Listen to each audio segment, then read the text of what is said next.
Hello guys, welcome to my YouTube channel. इसमें update थी slightly Infosys France से मुझे रिप्लाई आया है। तो आई थॉट जिस तरह डेवलपमेंट होती है कोई, तो आई विल टेल यू।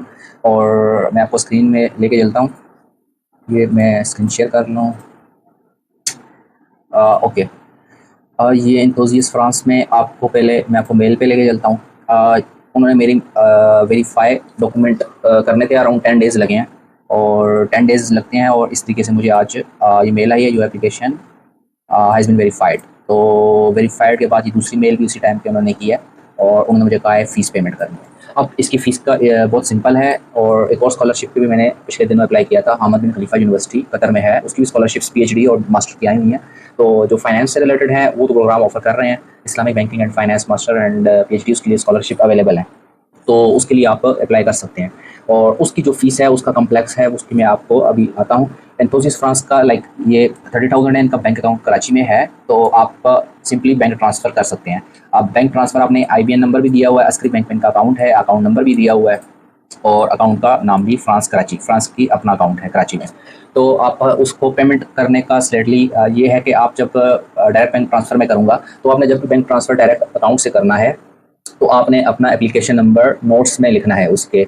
जब आप ट्रांसफ़र करते हैं तो रीज़न एजुकेशन आती है, और ऐड कमेंट, कमेंट आपने ऐड करना है। और कमेंट आप इस तरीके से ऐड करेंगे, ये आपने, अगर ये लिखा हुआ है एप्लीकेंट पेमेंट डिस्क्रिप्शन, आपने ज़रूर ऐड करनी है। इवन आप जब डिपॉजिट भी कर रहे होंगे उस पे भी आपने पेमेंट डिस्क्रिप्शन है। डिपॉजिट और डायरेक्ट बैंक ट्रांसफ़र ये दो डिफरेंट है।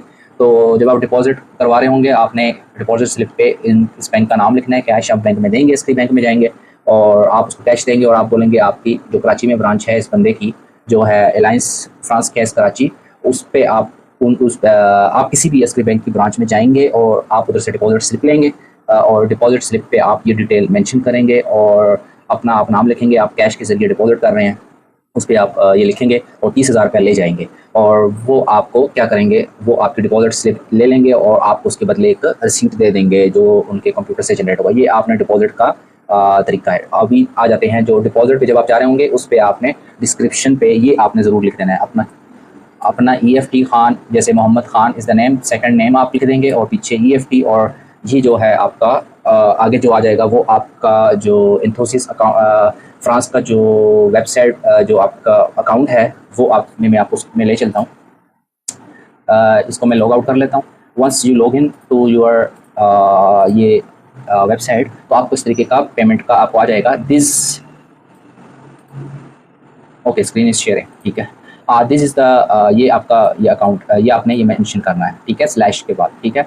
तो आपने डायरेक्ट डिपॉजिट हो जाएगा। वंस जो डायरेक्ट अकाउंट ट्रांसफ़र करना चाहते हैं उनके लिए ये है कि वो भी सेम प्रोसेस करेंगे। डायरेक्ट अकाउंट ट्रांसफ़र में जो पेमेंट का रीज़न पूछते हैं डायरेक्ट अकाउंट ट्रांसफ़र में, जो करते हैं उनको पता होगा, तो आपने उधर लिख देना एजुकेशनल पेमेंट। एजुकेशनल पेमेंट के बाद वो आपको ऐड कमेंट का ऑप्शन आता है पेमेंट के नीचे, रीज़न जिसमें आपने लिखनी होती है एजुकेशनल पर्पज़, और उसकी मज़ीद डिस्क्रिप्शन जो होती है उस पर आप इस तरीके से अपना लिख देंगे। इस तरीके से आप मेंशन करेंगे, ये आपने उस पर अपना ये मेंशन कर देना है, और आपने सेंड कर देनी है। और जैसे सेंड करेंगे, आप इन्हें प्लीज़ इंश्योर करना है कि आप जो भी, लाइक मैं आपको बता दूँ, मेरे 2 अकाउंट हैं, तो मैंने अपने दोनों अकाउंट्स से एक दूसरे में ट्रांसफ़र किए हैं वैसे। तो मुझे जो नेट बैंकिंग की ईमेल है मुझे एक अकाउंट से आई है, रिसीव हुई है, दूसरे अकाउंट से रिसीव नहीं हुई। तो यूपीएल का अकाउंट मुझे रिसीव करता है। तो यूपीएल के अकाउंट में ये जो पेमेंट डिस्क्रिप्शन है, ये सेल्फ पेमेंट मैंने करके की थी, ये आपको आ रही है। तो इस पे आपने उस तरीके से सेल्फ पेमेंट नहीं लिखना, ये मैं चेक करने के लिए कर रहा था। तो यूबीएल के जो अकाउंट होल्डर हैं वो करते हैं बैंक इस्लामी के, जो हैं बैंक इस्लामी में मेरी मेल नहीं आई, हो सकता है मैंने ऑप्ट नहीं किया है मेलिंग के ट्रांजेक्शन का मुझे बताया जाए। तो इस मेल की आपने स्क्रीनशॉट ले लेनी है, इधर से प्रिंट में जब आप जाएंगे इसकी स्क्रीनशॉट ले लेंगे, और जब स्क्रीनशॉट ले लेंगे इसको आपने इधर इन्फोसिस फ्रांस की वेबसाइट पे इधर आपने भेज देनी है, corporation.islamabad@diplomas.gov। इधर आपने इसकी ये अपना उसको भेज देनी है। वो आपका जो आपका प्रोफाइल नंबर है, PK something and your name, उसको आपको वेरीफाई कर देंगे कुछ दिनों तक। मैं अभी इसको प्रोसेस करूँगा, एंड देन आपने इधर आई डिक्लेयर अ पेमेंट में जाना है, और इधर आपने डेट ऑफ पेमेंट आपने मेंशन कर देनी है। नेम ऑफ पेयर, जो आपके अगर नाम पे है तो आपने अपना मेंशन कर देना है, ठीक है। अगर आपने किसी के थ्रू करवाई है तो उस पेयर का नाम लिखेंगे आप, ठीक है। उसके थ्रू हुई है, वो कौन सा ब्रांच, सिटी, ब्रांच कोड क्या है, सिटी, और आपको बैंक का तो पता लग जाएगा। ब्रांचेज आपने कैसे पता करनी है, गूगल में लिखेंगे अपना बैंक यूबीएल, और यूबीएल की लिस्ट आ गई है। तो मैंने अपना अकाउंट सेलेक्ट किया है, तो उससे पीछे मुझे 203 इज़ माई ब्रांच कोड, तो ये ब्रांच कोड मैं इधर मेंशन करूँगा। तो ये आपने देखा यूबीएल का मैंने लिखा है ब्रांच कोड मुझे चाहिए, तो ब्रांच कोड की लिस्ट आई थी और मैंने स्पेसिफाई चेक करने के लिए दोबारा डाला है, तो वही आ रहा है। तो ईजिली आप इधर गूगल से अपना ब्रांच कोड सर्च कर सकते हैं। आपने जो रेफरेंस नंबर है आपने वो मेंशन करना है, लाइक ये रेफरेंस नंबर मैं आपको बता देता हूँ। आप कोई भी ट्रांजैक्शन करते हैं उसका ट्रांजैक्शन नंबर होता है। ट्रांजैक्शन नंबर आपको कैसे मिलेगा, ये मैं आ जाऊँ इधर, and this is a transaction ID and this is the transaction ID, ठीक है। या आपने ट्रांजैक्शन आईडी उधर डाल देना है, ट्रांजैक्शन आईडी होगा या ट्रांजैक्शन नंबर होगा। यूपीएल वाले ट्रांजैक्शन आईडी लिखते हैं, तो ये डिफरेंट फॉर एवरी ट्रांजैक्शन होती है, तो ये आप उधर मेंशन कर देंगे। और ये आपकी payment easily bank transfer with in Karachi, जो उनका अकाउंट है 30,000 रुपीज़, वो आपने पेमेंट कर देनी है, इसका ईजी है। और जो दूसरी स्कॉलरशिप आई हुई है करंटली वो है इस पे आपने ओके कर देना और ये आपने रजिस्टर दबा देंगे। और फर्दर इस पे हाँ एक और चीज़ भी इस पे मेंटोसिस फ्रांस आपको बता दूँ, ये इस तरीके का आपका पोर्टल ओपन होता है, और पोर्टल ओपन होते ही आपको नीचे आप जब जाएंगे आपका लिखा हो जाए validated by campus France. Okay, मैं इसको ओपन कर लेता हूँ। ये मेरी सारी जो प्रोफाइल है, देखें identity validated by campus France. Validated ही पहले नहीं लिखा हुआ था, जब प्रीवियस आप मेरी वीडियो देखेंगे उस पर नहीं था, ये वैलिडेटेड आ गया है। इवन वैलिडेटेड मेरी रिज्यूमे भी वैलिडेटेड हो गई है, मेरे डॉक्यूमेंट्स बाकी सारे डिग्रीज एंड बैचलर डिग्री और इवन इंग्लिश का भी वो वैलिडेट उन्होंने कर दिया है। और इंग्लिश का मैंने क्या किया था, अपना बैचलर डिग्री और अपना जो मेरी क्योंकि ऑक्सफोर्ड ग्रुप से बैचलर डिग्री है और मास्टर मैंने पाकिस्तान से है, पाकिस्तान का में जो डिग्री है उसका मैंने इंग्लिश प्रोफिशिएंसी वो ले लिया था यूनिवर्सिटी से, वो दोनों मैंने लगा दिए। तो लेट्स सी क्या होता है, इस पर क्या अपडेट मिलती है। एग्जामिशन मिल जाती है, मेरा थीसिस भी पब्लिश है, उसको भी मैंने बताया हुआ है। तो 3 प्रॉपर्टीज़ होती हैं आपको एग्जामिशन लेने के लिए, वो आपने मैच करनी होती हैं। तो लेट्स सी इस पे अगर यूनिवर्सिटी कोई करती है तो मैं आपको उस पर भी अपडेट कर दूंगा यूनिवर्सिटी का इस पर क्या है। अभी मैं बैक चला जाता हूँ।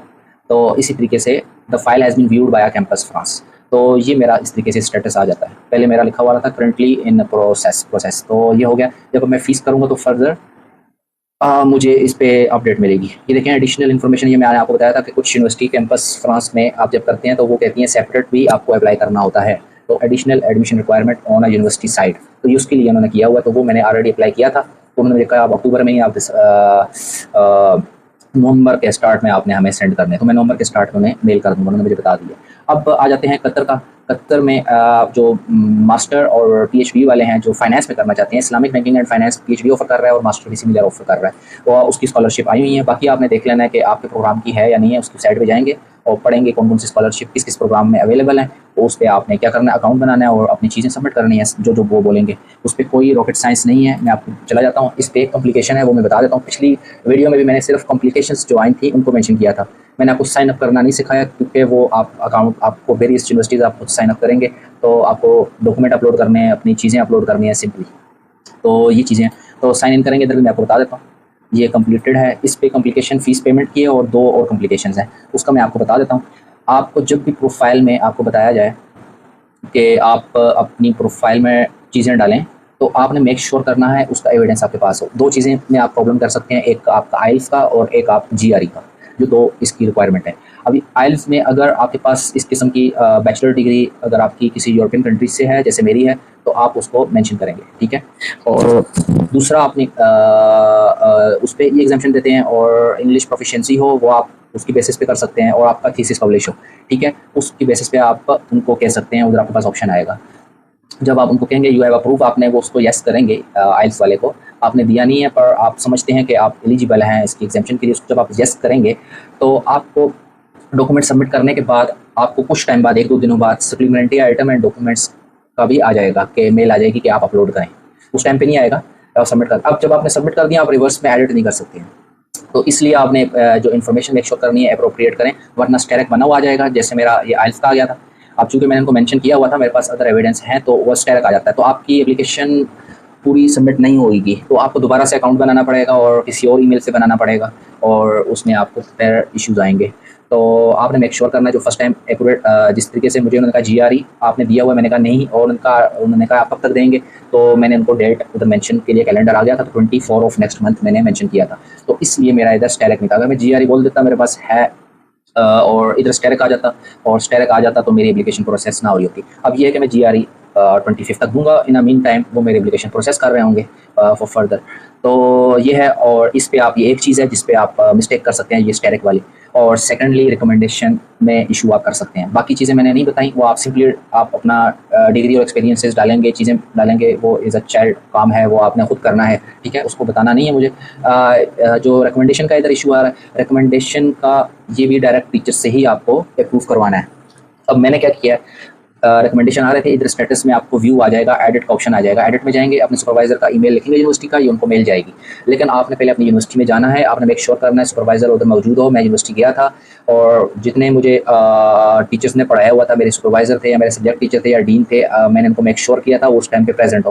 पहले मैं अपने सुपरवाइजर के पास गया हूँ, उनका मैंने मेक श्योर किया वो अवेलेबल है। उनको मैंने कहा है मैडम आपके पास 10 मिनट हैं, तो आप मेरा रिकमेंडेशन रिक्वेस्ट सकते हैं। उन्होंने येस कहा है, तो फिर मैंने अपना लैपटॉप गया हूँ, बाहर बैठा हूँ, और 5 मिनट में ये मैंने साइट खोली है, और इधर एडिट में गया हूँ, मैडम का कॉपी पेस्ट किया है ईमेल एड्रेस, और उनको सेंड कर दिए। और कुछ 1 मिनट में उनको ईमेल आ गई थी, तो उन्होंने मुझे, मैं उनके पास ही था, तो जैसे ही उनको आई है तो उन्होंने ओपन किया। आप आपका टू तरीके से आपके, क्योंकि सुपरवाइज़र ने मुझे खुद अपनी सीट पे बैठा दिया था और मैं कर रहा था। तो 2 टाइप्स के ऑप्शन आते हैं सुपरवाइज़र को। एक आता है कि वो अपलोड कर दे रेफरेंस लेटर अगर उनके पास कुछ है और सबमिट कर दे। दूसरा आता है कि वो अगर उनके पास डॉक्यूमेंट नहीं है, वो नीचे उनके पास बहुत सारी फील्ड्स आती हैं, उस पर स्टूडेंट की रैंकिंग करनी होती है, गुड है, वेरी गुड है, एक्सीलेंट है, ठीक है, और सर्टन कमेंट्स उन्होंने दिए होते हैं। तो ड्रॉप डाउन से आपने आपको मैडम जिस तरह वो लिखा हुआ था रिसर्च में कैसा है, क्लास में कैसा था, या आप इसको एक और ब्लैंक वाला भी आया हुआ था जिसको मैंने खुद फिल किया था, उस पर लिखा हुआ था comment about teacher, comment about the student, और प्रोफेसर को लिखा हुआ था। तो ब्लैंक एक बना हुआ था, उसके साथ एस्पेयर भी बना हुआ था, तो उस पर फिर मैंने अपने बारे में लिखा है, मतलब on a behalf of teacher लिखा मैं नहीं था कि इसको मैंने सुपरवाइज किया है, इसका पेपर भी पब्लिश हुआ है, इस तरीके का मैंने अपने लिए कमेंट लिखे हैं, ठीक है, ऑन बिहाफ ऑफ सुपरवाइजर ने फिर उनको रीड किया है और कुछ एडिट किया है और फिर सबमिट किया है, तो मुझे मेल आ गई थी कि आपका रेफरेंस सबमिट हो गया। इसी तरीके से फिर मैं दूसरे टीचर के पास गया हूँ, उसका भी मैंने मेक श्योर किया उस टाइम अवेलेबल था, तो उन्होंने मुझे अपनी कुर्सी पर बैठाया और फिर मैंने उधर भी ये चीज़ें फिल की हैं। अगर टीचर ना भी बैठाए तो मैंने आपको बता दिया है कि किस तरीके की चीज़ें आती हैं, तो आपने मेक श्योर करना है, इधर वो येस येस करके भी आपका वो ड्रॉप डाउन से आपको सबमिट कर सकते हैं, या आपके पास कोई लेटर उन्होंने आपको दिया हुआ है, आप मेक श्योर करें कि आप व्हाट्सएप कर दें या ईमेल कर दें अपने प्रोफेसर को, वो उसको अपलोड कर दें, ठीक है। अब लास्टली इसके अंदर इशू आ गया था पेमेंट का।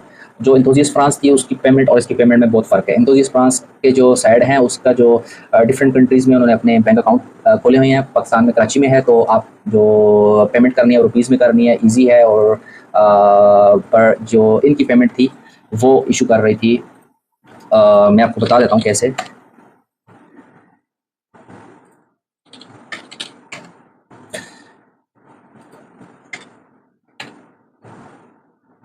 ओह माय गॉड, ये क्यों नहीं खुल रहा? हामिद बिन खलीफा, ओके। अभी इनकी मुझे मेल आई थी कि आप पेमेंट करें। आप पेमेंट देखने के लिए मैं इधर गया हूँ और मैंने पेमेंट करवाई है यूरोप से। यूरोप से मेरे कज़न थे, उन्होंने मेरे बिहाफ पे पेमेंट की है और $71 की थी, जो 250 रियाल बनते हैं। इनका ये इशू आ रहा है। इनका मैं आपको बताता हूँ, इसका पेमेंट के लिए आपको पाकिस्तान में अगर आपने करवानी है तो आपने वेस्टर्न यूनियन में जाना है, उनको अकाउंट नंबर देना है और उनको आपने रुपीज़ देने हैं। वो उस दिन के रेट पे रियाल को कन्वर्ट करेंगे और आपसे रियाल लेंगे, रुपीज़ लेंगे, और आपको रियाल का ड्राफ्ट देंगे, और उस ड्राफ्ट को वो फिर स्टैम्प करेंगे, जो 2-4 दिनों में इस पर डिपॉजिट हो जाएगा। अब ये क्या है, इधर है एप्लीकेशन फ़ी इस कतर रियाल 250 है, ठीक है। अब उन्होंने क्या किया, ये बेनिफिशियरी अकाउंट है, जैसे मेरा अकाउंट होएगा तो अवैस पर इस तरह उनका बेनिफिशियरी अकाउंट कतर फाउंडेशन है, तो उसका नेम है, ठीक है। वो उन्होंने अपना अकाउंट नंबर दिया हुआ है। मैंने क्या किया था, IBN, उन्होंने मुझसे IBN मांगा था मेरे कज़न ने, और स्विफ्ट कोड मांगा था। तो आपने मेक श्योर करना है, बाकी चीज़ें उसने मुझे ये भी मांगा था, एड्रेस भी मांगा था। ये 3 चीज़ें मेरे कज़न ने मुझसे मांगी थी, और फिर उन्होंने मुझे बताया था कतर फाउंडेशन का है, तो अकाउंट है कतर फाउंडेशन के नाम पे। मैंने यस उन्होंने कहा था। फिर उन्होंने $71 उस दिन के, लाइक 4-5 डेज़ बैक में, तो $71 250 रियाल बनते थे, ठीक है। तो उन्होंने उसकी पेमेंट की, मुझे रिसीट भेजी है, तो मैंने वो अपलोड किया। तो ये आपने जो इन्फॉर्मेशन आपको यूज़फुल होगी जब आप वेस्टर्न यूनियन जाएंगे। प्रोसेस मुझे पता था, मैंने स्पीडी करना था काम, तो मैंने उनको भेजा है, उन्होंने उस टाइम पे कर दिया। वेस्टर्न यूनियन 3 to 4 डेज़ लेगा, तो वेस्टर्न यूनियन में जाएंगे, इसका ड्राफ्ट बनवाएंगे, या आपसे उस टाइम के उस पर आपसे पैसे चार्ज कर लेंगे, रुपीज़ ले लेंगे, और आपको रियाल का ड्राफ्ट 250 का इसमें डिपॉजिट करवा देंगे, और अपनी कमीशन सर्टेन चार्जेस लेंगे, ठीक है। तो वो आपको इस पर नॉर्मल जो रेट होता है उससे ज़्यादा होएगा कन्वर्जन का, पर आपका ये प्रोसेस है, ये आप कर देंगे। अगर कोई बाहर बैठा है वो आपके बिहाफ पे करना चाहता है तो आप उसको ये चीज़ें मिलेंगी। और इवन इसमें मेरे कज़न ने मुझसे कहा था कि पर्पज़ ऑफ पेमेंट जो है सेक्शन, उस पर उन्होंने कहा था मैं क्या लिखूँ, तो मैंने उनको फिर अपना एप्लीकेशन नंबर दिया था, वो उन्होंने मेंशन किया था, मैंने अपना नाम लिखवाया था और पर्पज़ में, और उन्होंने डैश डाल के एप्लीकेशन नंबर भी मेरा लिखा था। तो इसका आपका एप्लीकेशन नंबर भी होता है, इधर मैं आपको बता देता हूँ। तो वेस्टर्न यूनियन में आप जब जाएंगे, आपने पर्पज़ ऑफ पेमेंट में अपना एप्लीकेशन नंबर कहाँ पे है, if I can show you, ये देखें कंफर्म ट्रांसफ़र G43 समथिंग, ये एप्लीकेशन नंबर है। ये कहाँ से आएगा, व्यू में जाऊँ, हाँ ये देखें एप्लीकेशन नंबर, ये आपको ऊपर दिया हुआ है। ये क्योंकि अभी दूसरे उस पर आ गया है, जब आप चीज़ें डाल रहे होंगे तो ये आपको डिफरेंट टेम्पलेट पे शो होगा। तो ये आपका एप्लीकेशन नंबर है, ये आपने वेस्टर्न यूनियन में ये भी दे देना है, पर्पज़ में एजुकेशनल पर्पज़, और कमेंट्स में भी आपने लिखवा देना है कि एप्लीकेशन नंबर और अपना नाम, ठीक है। ये आपने चीज़ें वो करवा लेनी है। और बाकी इसके लिए जो फाइनेंस के स्टूडेंट हैं वो अप्लाई कर सकते हैं, बाकी जो हैं वो अपना इस पे जाएंगे और अपना कोर्स सेलेक्ट करेंगे, मास्टर किस में करना है, उसके लिए स्कॉलरशिप अवेलेबल है या नहीं है, तो उसमें अगर आ रही है तो आपने प्रोसेस स्टार्ट कर देना है। मुझे कमेंट आया था, तो मेरा कोई इतने सब्सक्राइबर नहीं है, एक दो कमेंट आए हैं, तो उसका मैं आंसर कर देता हूँ। फ्रॉम वेयर टू स्टार्ट, ये कमेंट दिया हुआ था। कॉमनवेल्थ के बारे में मैंने आपको ये बताया था कि कॉमनवेल्थ में इस टाइम आप स्टार्ट ना करें, क्योंकि कॉमनवेल्थ की डेडलाइन चली गई, और कॉमनवेल्थ आपसे लास्ट उसकी जो आपको डॉक्यूमेंट बोलेगा उसमें आपको एक्सेप्टेंस लेटर अपलोड करना पड़ेगा कॉमनवेल्थ के लिए। तो एक्सेप्टेंस लेटर आपको यूके से कोई भी देता नहीं, कॉमनवेल्थ यूके के लिए होती है, और यूके में आपको एक्सेप्टेंस लेटर नहीं देंगे अनटिल अनलेस आपका एडमिशन हो जाए। अब एडमिशन कैसे होएगा, एडमिशन प्रोसेस लेता है 3 to 4 मंथ्स लेता है, तो आपने 3 to 4 यूनिवर्सिटीज़ या 5 यूनिवर्सिटीज़ में अप्लाई कर दें, और 4 मंथ प्रीवियसली आपने कॉमनवेल्थ से पहले नेक्स्ट ईयर जैसे आएगी उससे पहले आपने फरवरी मार्च में अप्लाई कर देना है।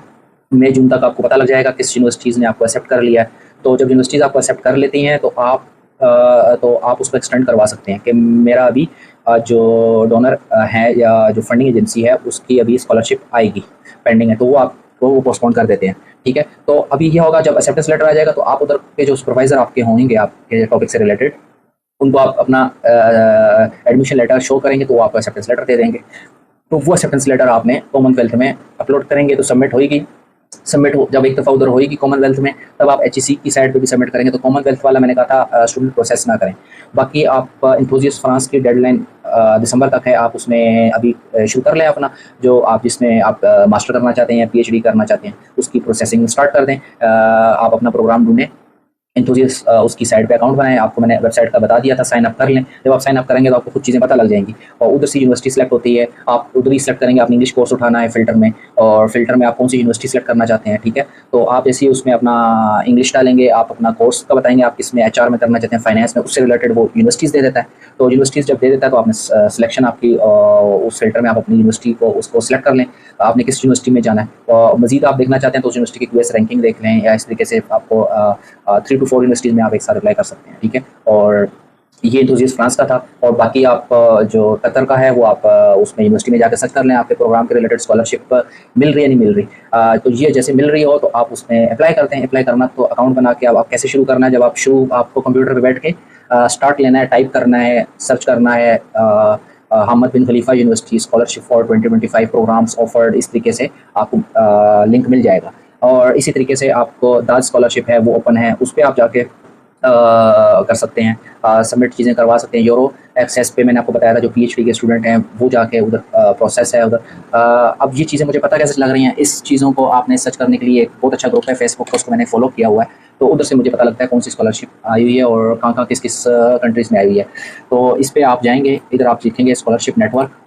तो स्कॉलरशिप में फेसबुक इस्तेमाल बिल्कुल नहीं करता, मैं सिर्फ स्कॉलरशिप नेटवर्क खोलता हूँ अपने मोबाइल पे, और रोज़ाना की मैं वैकेंसीज दिखाता हूँ। सर्टन डिस्कशंस भी चल रही होती हैं, तो इधर आपको बताया जाता है हमद बिन खलीफा की कुछ पिछले दिनों आई हुई थी, तो ये मैंने सर्च किया, अपना प्रोग्राम देखा है और मैंने अप्लाई किया है। तो फाइनेंस का प्रोग्राम ऑफर कर रहे हैं, फाइनेंस वाले अप्लाई कर सकते हैं मास्टर और PhD में, बाकी अपना सर्च कर लेंगे। और बाकी भी जो थी सारी स्कॉलरशिप इसके अंदर दी हुई थी, और इवन मैं अभी कुछ टाइम पहले इस पर मेरी पेंडिंग है, इसका भी इन्होंने बताया था। सर्टन ये थी यूनिवर्सिटी ऑफ कैटानिया इटली की, तो इसकी भी रैंकिंग बेहतर नहीं है, बाकी यूनिवर्सिटियों की रैंकिंग 150 के अंडर आ रही थी, तो उधर मैंने अप्लाई किया। कैटानिया के अराउंड 700 to 800 में इसकी रैंकिंग आ रही है। यानी और स्कॉलरशिप पहले पढ़ने जाएंगे, कहीं भी फंडिंग मिल जाए तो टाइम ज़ाया नहीं करते। मल्टीपल स्कॉलरशिप में आप अप्लाई करें, जहाँ जहाँ आपको मिलती है उस पर आप अप्लाई करें। 4 to 5 तो मैंने आपको मेंशन की है पिछली वीडियो में, तो आपने इसको स्टार्ट ले लेना है, और आप जब स्टार्ट लेंगे तो आपको प्रोसेस आ जाएगा। आपने अपना रिलेटेड प्रोग्राम सर्च करना है, उस पर स्कॉलरशिप है नहीं है, यूनिवर्सिटी ऑफर कर रही है नहीं कर रही, ठीक है। एंथुसियास्ट फ्रांस में तो आपको कुछ भी करना नहीं है, वो तो पोर्टल के अंदर ये सब फिल्टर लगे हुए हैं,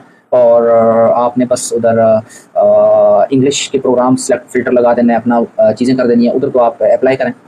कुछ 10 दिनों बाद, 15 दिनों बाद आपके लिए आ जाएगा कि वेरीफ़ाई आपकी हो गई हैं चीज़ें, आप 30,000 रुपए जमा कराएँ, आपने जमा करा देने हैं। फ़र्दर जो अपडेट होगी तो मैं आपको बता दूँगा। बाकी यूनिवर्सिटियों का आपने इसी तरीके से जो जो मिलती हैं, उनको ओपन करके देखना पड़ता है लिंक कि आपका रिलेटेड प्रोग्राम अवेलेबल है, स्कॉलरशिप तो ऑफ़र होती हैं, तो पर आपने देखना है आपके रिलेटेड प्रोग्राम के रिलेटेड हैं, सर्टेन उन्होंने दिए होते हैं। हमें इकोनॉमिक्स का, फाइनेंस का या एचआर का या इलेक्ट्रिकल इंजीनियरिंग, मैकेनिकल इंजीनियरिंग, तो इनके प्रोग्राम होते हैं। तो आप उसको 10 टू 15 मिनट्स आपके लगते हैं, आप आइडेंटिफाई कर लेते हैं, फिर आपका प्रोसेस होता है 1 डेढ़ 2 घंटों का।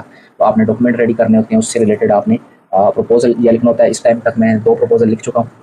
एक सस्टेनेबिलिटी पे लिखा है, एक फिनटेक पे लिखा है। अब जो सस्टेनेबिलिटी था वो स्पेन की एक यूनिवर्सिटी थी, उधर चाहिए था, वो लिख के जमा कराया। बाकी जो यूनिवर्सिटी में मैंने भेजे हैं, वो ज़्यादातर मैंने फिनटेक के ऊपर भेजे हैं। तो ये पीएचडी के लिए था, तो ये एफर्ट आपको करनी पड़ती है। स्कॉलरशिप मज़ीद कुछ अपडेट आएगी तो मैं आपको ज़रूर अपने इस पे जो मैं जिन पे मैंने अप्लाई किया हुआ है, तो उस पे मैं ज़रूर आपको अपडेट करूँगा। Thank you and thank you for watching. मैं आपको मज़ीद अपडेट आती है तो आपको मैं वो भी शेयर करूँगा।